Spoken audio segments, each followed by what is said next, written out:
Assalamualaikum warahmatullahi wabarakatuh. Perkenalkan, nama saya Khairon. Saya mengajar di SMK Ma'arifah Indu 1 Sumbio, Kabupaten Banyumas, Provinsi Jawa Tengah.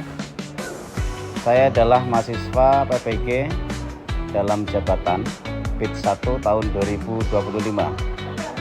Program studi Pendidikan Agama Islam dan Budi Pekerti di LPTK Universitas Islam Negeri Profesor Kiai Haji Saifuddin Zuhri Purwokerto. Hari ini saya akan melaksanakan praktek pembelajaran pada materi ketentuan dakwah, tabligh, dan khutbah di kelas 11 SMK Ma'arifah Indu 1 Sumbio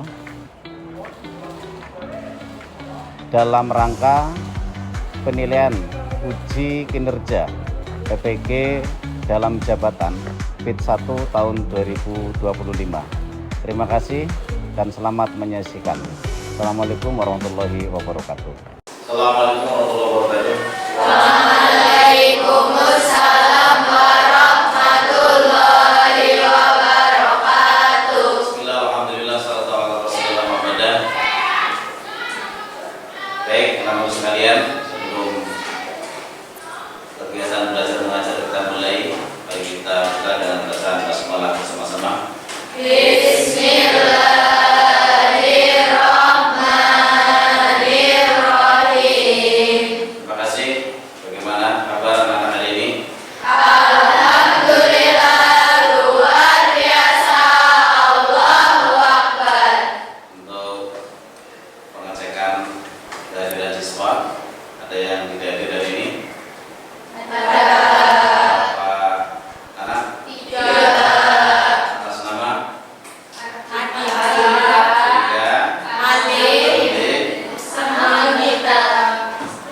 Terima kasih teman-teman sekalian. Hari ini kita akan mempelajari penyampaian materi tentang dakwah, kemudian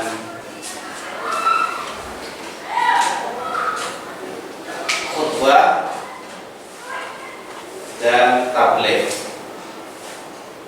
Baik, sebelum melanjutkan materi, kita perlu mengetahui bahwa kata dakwah itu berasal dari bahasa Arab, yaitu dari bentuk masdar atau kata dasar da'a yad'u dakwatan. Apa? Bilangi. Da'a yad'u dakwatan. Artinya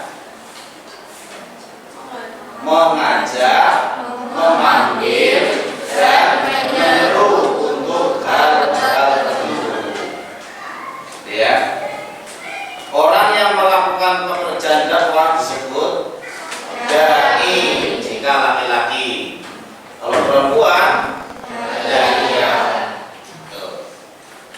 Oke, untuk yang kedua adalah dalil perintah dakwah, yaitu Quran surat Ali Imran ayat 104. Mari kita baca bersama-sama. Bismillahirrahmanirrahim. Bismillahirrahmanirrahim. Wal takum minkum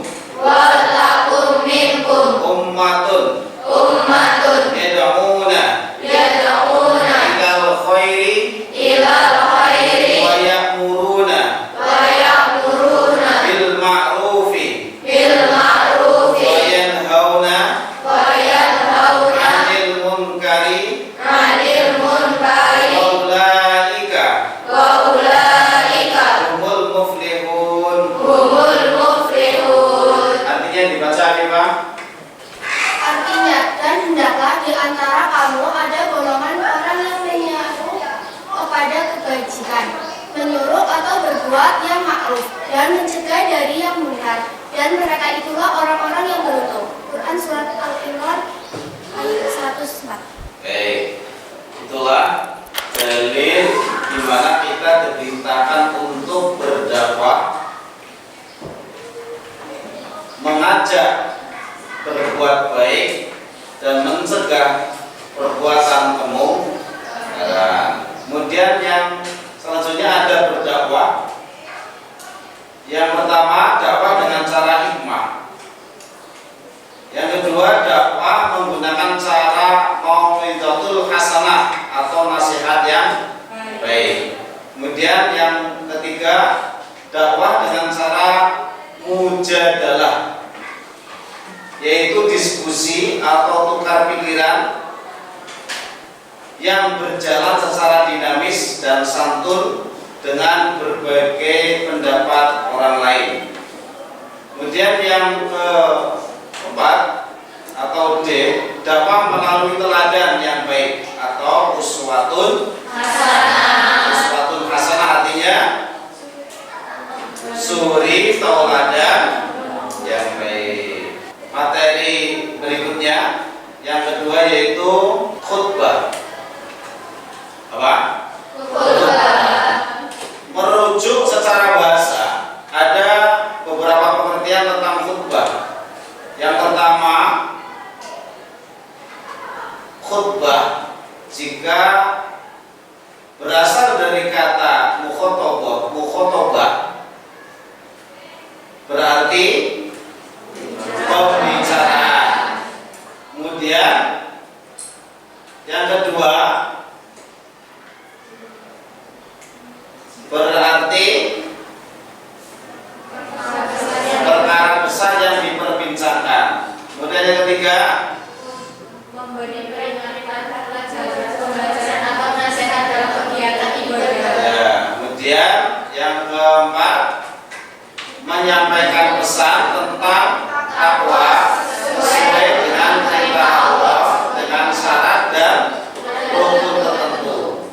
Kemudian yang terakhir, kegiatan nasihat yang disampaikan kepada kaum muslimin dengan syarat dan rukun tertentu yang erat kaitannya dengan sah atau sunahnya ibadah.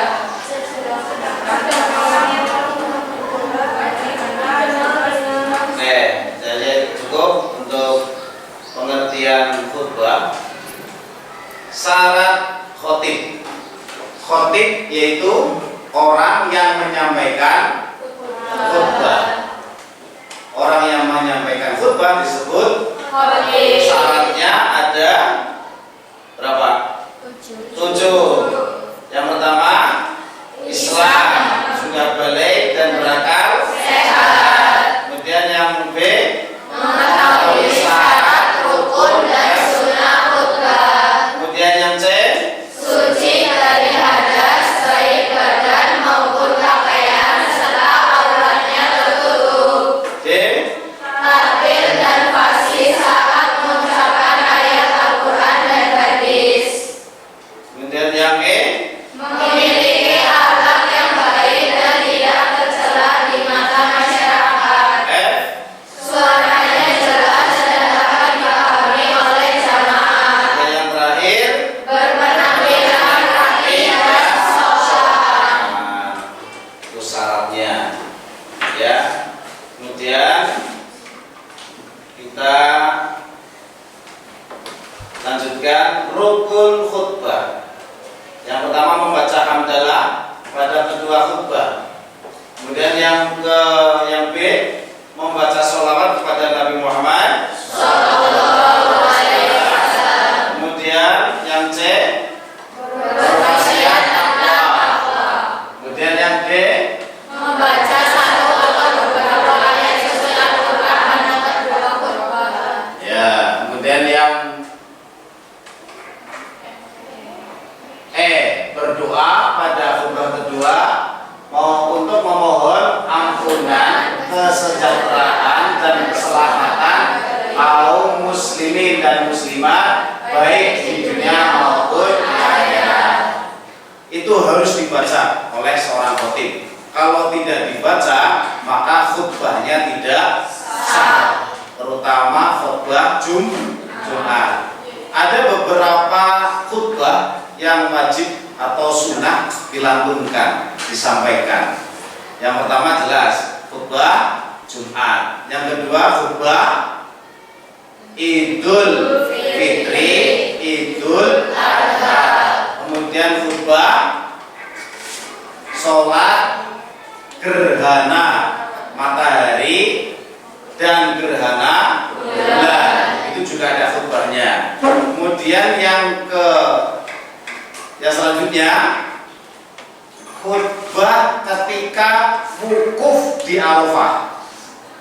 Ketika musim haji, para jamaah haji sedang wukuf di Arafah, itu ada khutbahnya. Kemudian yang terakhir ini yang mungkin kalian belum tahu, ternyata ada khutbahnya, yaitu khutbah nikah. Ya, khutbah itu ada nikahnya. Sebelum akad itu ada yang membacakan khutbah. Sebelum akad nikah dibacakan oleh siapapun boleh, oleh penghulunya, oleh seorang kiai, oleh ustadz, itu boleh, ada khutbahnya. Itu sunnah, bukan termasuk rukun nikah. Gitu. Kemudian untuk yang terakhir adalah tabligh. Tabligh artinya menyampaikan. Berasal dari kata balagho, yablugu tablighon, artinya menyampaikan.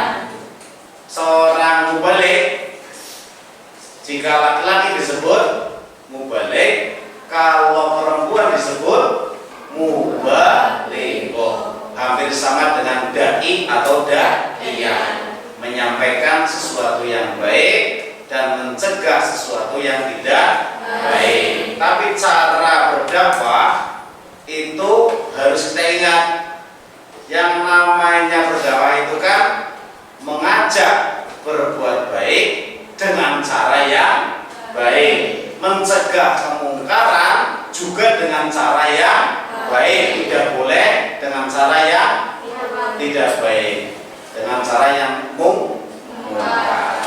Itu ya, itu 3 poin yang harus kita pahami. Yang pertama adalah dakwah, kedua khutbah, kemudian tabligh.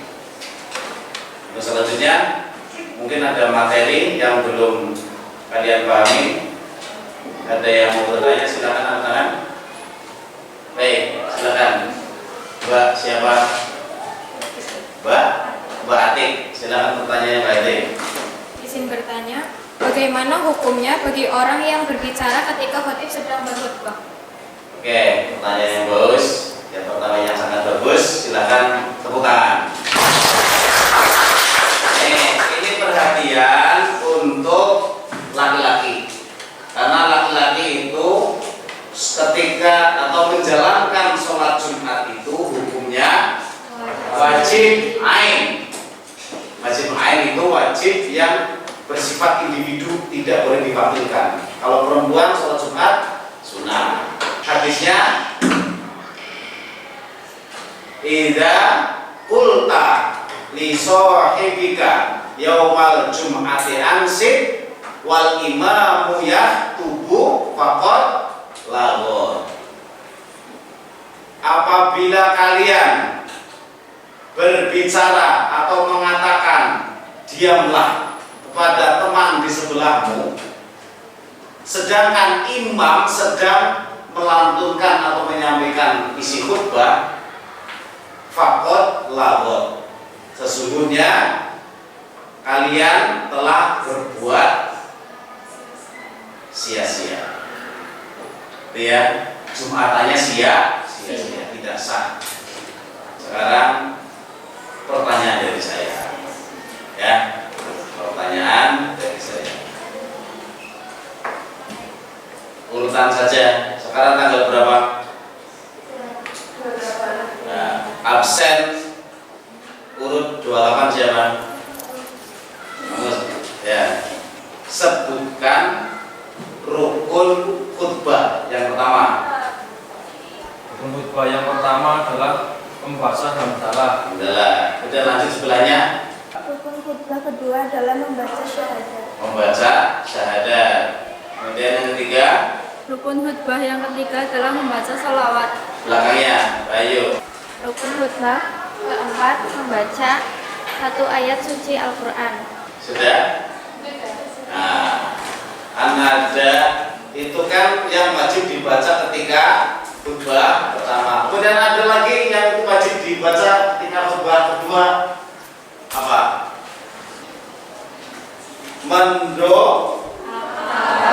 apa? Ini berdoa pada khutbah kedua untuk